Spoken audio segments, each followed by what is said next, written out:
नमस्कार and welcome to जी के reporter. दोस्तों, बांग्लादेश में जब से शेख हसीना की सरकार गिरी है और नई सरकार बनी है, तब से बांग्लादेश में भारत विरोधी स्वर तेज होते जा रहे हैं। पिछले कुछ समय से हमने देखा कि कैसे भारत को अलग अलग प्रकार से धमकियां दी जा रही हैं और धमकियां उन लोगों की तरफ से दी जा रही है जो बांग्लादेश की सत्ता में बैठे हैं। ये लोग भारत से कह रहे हैं कि शेख हसीना को वापस करो वरना भारत के लिए अच्छा नहीं होगा। प्राकृतिक आपदाओं के लिए भी भारत को दोष दिया जा रहा है। कभी बांग्लादेश में चल रहे भारत के प्रोजेक्ट को बंद करने की धमकी दी जा रही है और भारत को सबक सिखाने की बातें करी जा रही है। और हिंदुओं को जो टारगेट वहाँ पे किया जा रहा है वो तो एक अलग ही कहानी है। बार बार भारत के बारे में इस तरह की बातों को सुनकर अब भारत सरकार ने बांग्लादेश को एक जोर का झटका धीरे से दिया है और ये जरूरी भी था, क्योंकि बांग्लादेश ये भूल गया था कि वो बहुत सी चीजों के लिए भारत पर निर्भर है। और इन लोगों को ये भी पता है कि अगर भारत ने हाथ पीछे खींच लिया तो जो ये पाकिस्तान 2.0 बनने की कोशिश कर रहे हैं और अपनी हैसियत से बाहर जाकर वो भारत को धमकाने की कोशिश कर रहे हैं, इनका हाल पाकिस्तान वाला ही हो जाएगा और खाने के लाले पड़ जाएंगे। लेकिन अब भारत ने जो गिफ्ट इन्हें दिया है ना, उसे देखकर अब इन लोगों के तोते उड़ने तय है। आप अपनी स्क्रीन पर देखिए, दरअसल भारत और बांग्लादेश के बीच डीजल सप्लाई को लेकर एक समझौता हुआ था, जिसके तहत भारत और बांग्लादेश के बीच में एक पाइपलाइन का निर्माण किया जाना था, जिससे भारत बांग्लादेश को डीजल सप्लाई करता और इस पाइपलाइन का सबसे ज्यादा फायदा भी बांग्लादेश को ही होने वाला था, क्योंकि ट्रांसपोर्टेशन का पैसा बचता। इस वजह से इनको डीजल सस्ता पड़ता और साथ ही समय की भी बचत होती और तस्करी वगैरह की टेंशन भी नहीं रहती। लेकिन अब भारत ने इस पाइपलाइन के प्रोजेक्ट को होल्ड कर दिया है और बांग्लादेश को ये मैसेज भी दे दिया है कि ये काम आप लोगों की वजह से ही बंद हुआ है, क्योंकि बांग्लादेश की तरफ से बार बार भारत के चल रहे प्रोजेक्ट को बंद करने की धमकी दी जा रही है। और बांग्लादेश में जो एकमात्र पार्टी इस समय बची है, बीएनपी, जिसे भारत विरोधी पार्टी माना जाता है, उसकी तरफ से भी लगातार ये कहा जा रहा है कि भारत के जो प्रोजेक्ट बांग्लादेश में चल रहे हैं,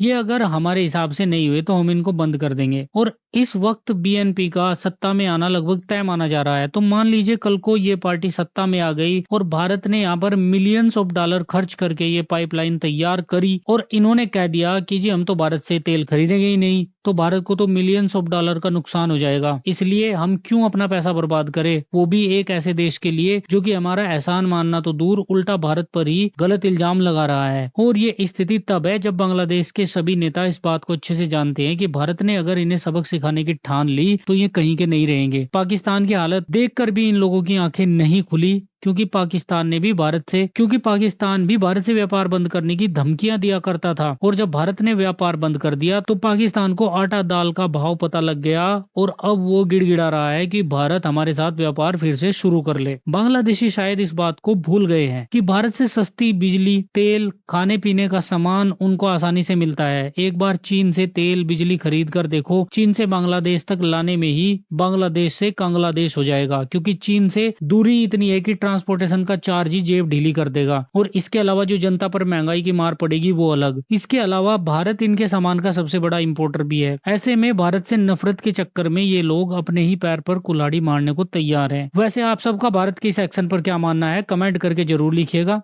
thank you so much for watching video.